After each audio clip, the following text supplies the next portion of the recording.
Hay casas que guardan secretos, historias que pocos se atreven a contar, pero que todos recuerdan. En un rincón de la Ciudad de México, una casona antigua se convirtió en el epicentro de una serie de eventos inexplicables. Gritos en la madrugada, sombras en las ventanas y una tragedia que selló su destino. Hoy, en el baúl del misterio, desentrañamos la verdadera historia de la Casa de los Macetones. Antes de continuar, no olviden suscribirse, activar la campanita, dejar su reacción, comentar y compartir. Me ayudaría muchísimo. Mi nombre es Rafael Elcir Enríquez y sean ustedes bienvenidos a El Baúl del Misterio.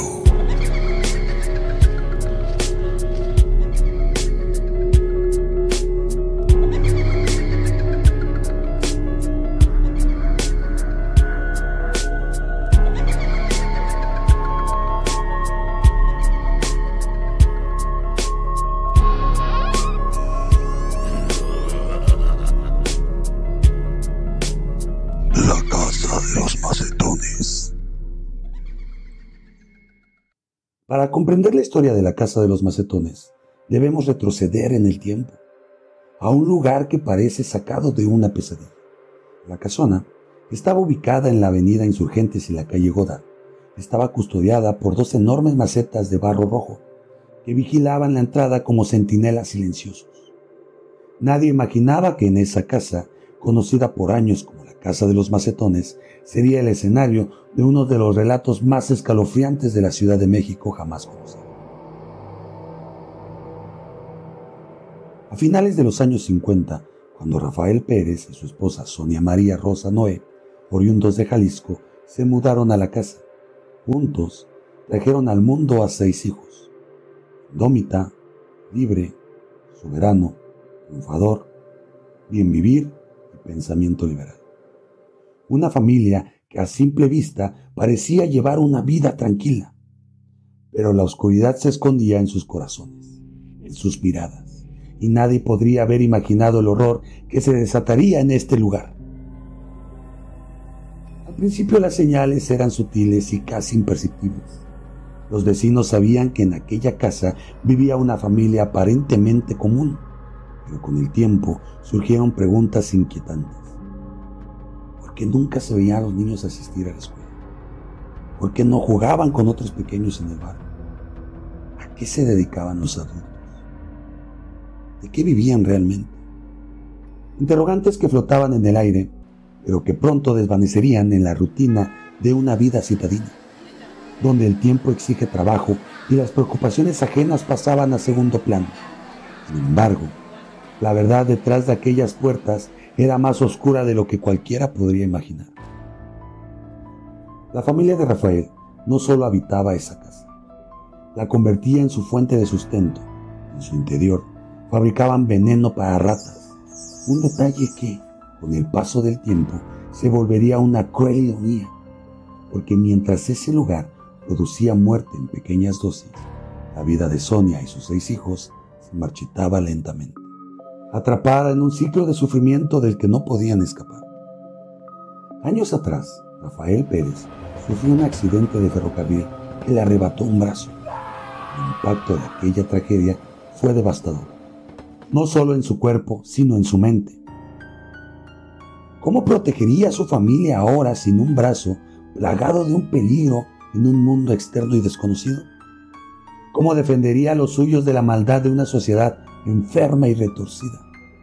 Tal vez esa inseguridad fue la razón por la que bautizó a sus hijos con nombres tan inusuales, como si en ellos depositara una esperanza que en él mismo se había extinguido tiempo atrás.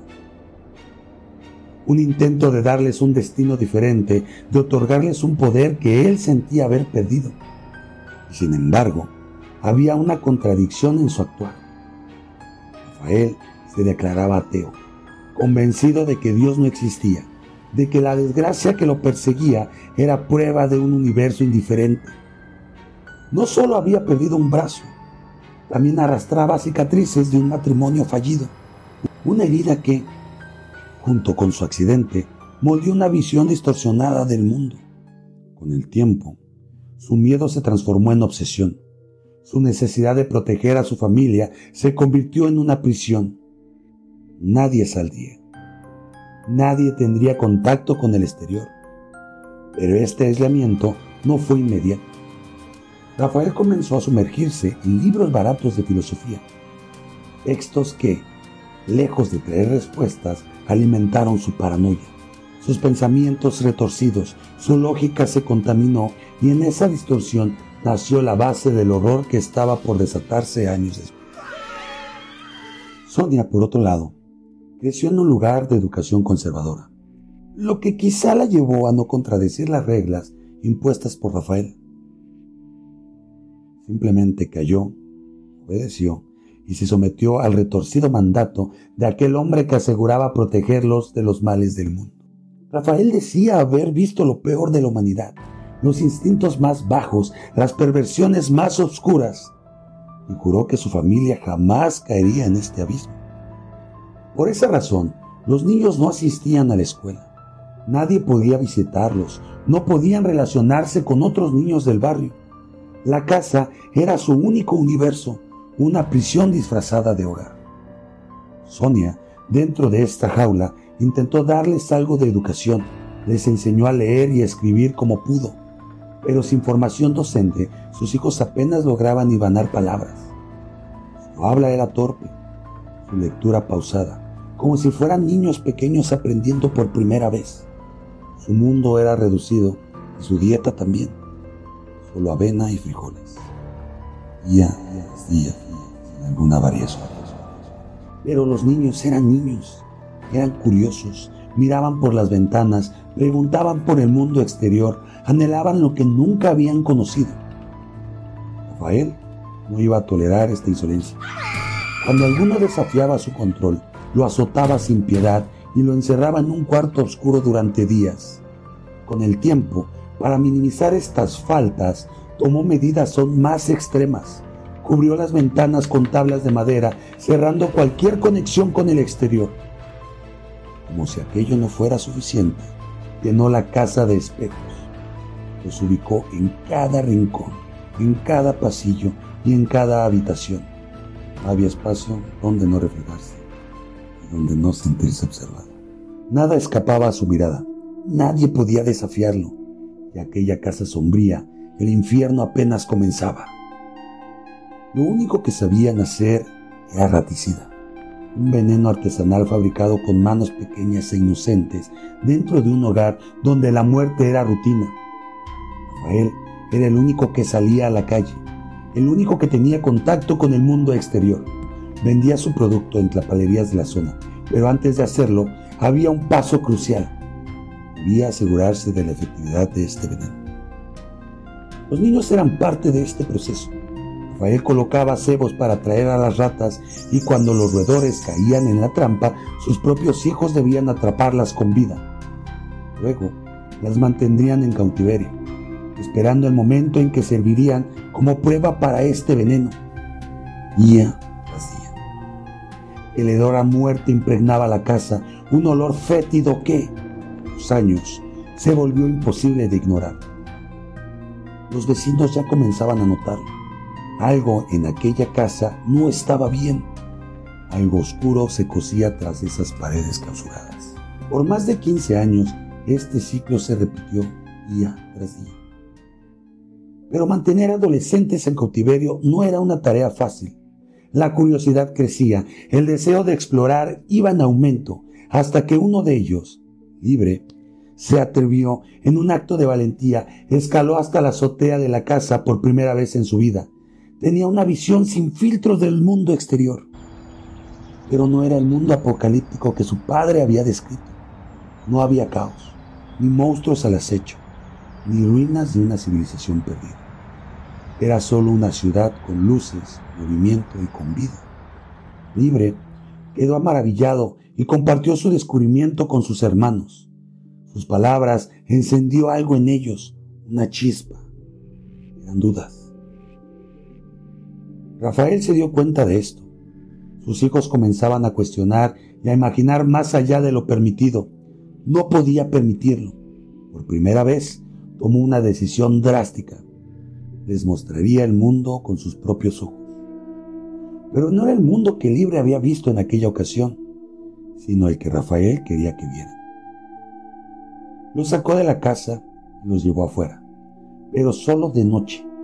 Los condujo por los barrios más peligrosos, los callejones infestados de delincuencia, los rincones oscuros donde la ciudad escondía sus secretos más oscuros. Les enseñó el miedo en su estado más puro. Se aseguró que vieran la violencia, la desesperación y los rostros marcados por la miseria. Así los convenció de que el exterior era peor que su encierro, que la casa era su única salvación. Y con eso, Rafael los encadenó aún más a su prisión. El debate estalló dentro de aquella casa oscura. Los hijos de Rafael por primera vez tenían algo en qué pensar más allá de esas 4 paredes. Habían visto con sus propios ojos lo que su padre les había mostrado. Un mundo hostil, peligroso, donde la miseria y la violencia acechaban cada esquina de la ciudad. Pero Libre había visto algo más, algo totalmente diferente. Pero las opiniones se dividieron. Algunos sintieron el miedo que su padre pretendía inculcarles y otros, en cambio, se aferraron a la duda, al recuerdo de aquella ciudad iluminada, llena de movimiento, tan distinta al infierno que ellos habían pensado. Y entre ellos fue Indómita, quien creyó en Libre. Y fue ella quien, en un acto de desesperación y valentía, decidió desafiar a Rafael. Escondidas, con la torpe caligrafía que su madre le había enseñado, comenzó a escribir pequeñas notas de auxilio. Con las pocas palabras que conocía, plasmó en ellas un grito de ayuda. Un grito muy. Luego las arrojó por la ventana, esperando que alguien, cualquier persona, las pudiera encontrar. Día tras día, como si de un ritual se tratara, siguió intentando con estas notas. Sabía que si su padre la descubría, el castigo sería brutal, pero eso no la detuvo. Esas notas eran su única esperanza.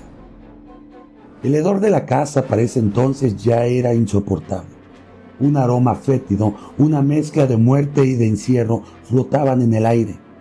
Los vecinos lo notaban, aunque por años habían preferido ignorarlo, pero ahora los gritos también eran imposibles de pasar por alto. Los gritos de los niños cuando Rafael los golpeaba. Fue un extraño, un caminante cualquiera, quien finalmente cruzó con las notas de Indómita. Un desconocido que no llevó capa ni espada, pero que con un simple acto se convirtió en un héroe. No ignoró el mensaje, no dio vuelta como tantos otros, tomó la nota y fue directo a las autoridades. Los oficiales incrédulos decidieron hacer una visita de rutina.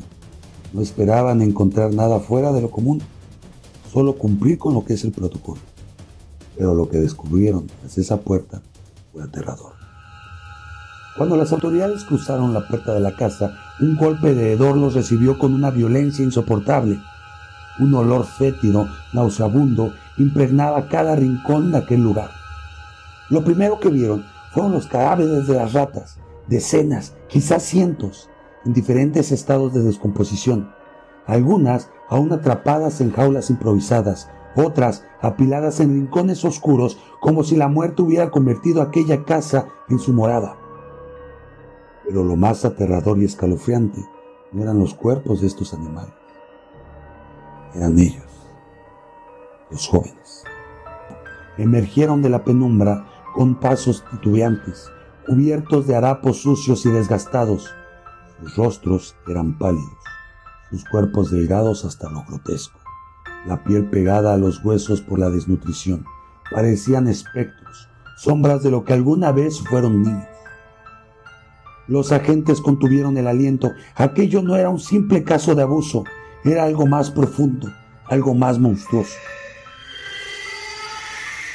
Los ojos de los jóvenes reflejaban años de encierro, miedo y de castigos. No hablaban con fluidez, no articulaban bien las palabras. Solo existía en aquel limbo infernal donde la luz del sol era un mito. El mundo exterior, su enemigo. El final de esta historia real de terror se acercaba, pero antes aún quedaba enfrentar a su verdugo. Rafael Pérez no se inmutó cuando los oficiales lo encontraron. No gritó, no intentó huir, simplemente los miró con una expresión vacía, como si no entendiera lo que estaba pasando ahí. Quizá su mente distorsionada aún creía que estaba haciendo lo correcto. Las paredes impregnadas con años de sufrimiento revelaban los secretos más oscuros. Los hijos, sometidos a torturas físicas y psicológicas, habían vivido durante años bajo el yugo de un hombre cuyo amor se había transformado en locura. Pero lo peor de todo era que aún acechaban en las sombras como si la propia casa fuera inconsciente de su destino.